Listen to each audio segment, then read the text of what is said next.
voici, dans une nuit calme à Médine, où les gens dormaient en paix, où les voix s'éteignaient, et où tout devenait silencieux, il y avait un homme qui ne trouvait pas le sommeil.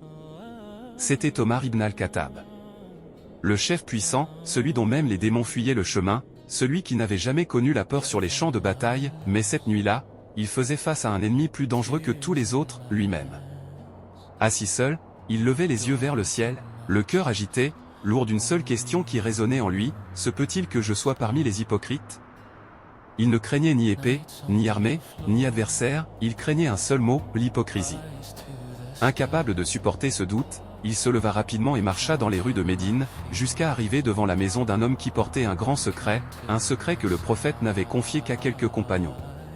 C'était Hudhayfa ibn al-Yaman, le gardien du secret des hypocrites. Il frappa à la porte. Son cœur tremblait, malgré la force que tous lui connaissaient. Hudhayfa ouvrit, et trouva devant lui Omar. Mais pas le Omar fort que tout le monde connaissait, un homme chargé d'une lourde inquiétude.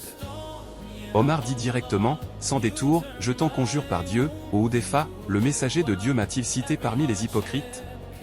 Silence, un moment lourd, comme une éternité. Cet homme, qui avait dirigé une, et conquis des terres, se tenait maintenant là, craignant que son nom figure dans une liste cachée.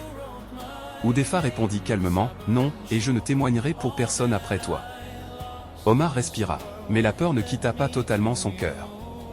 Car il ne craignait pas le jugement des gens, mais une vérité que seul Dieu connaît.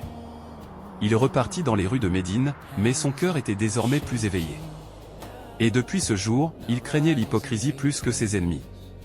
Car il avait compris une grande vérité, le plus grand danger pour l'homme ne vient pas de l'extérieur, mais de ce qui naît à l'intérieur. You held my silence when words wouldn't stop.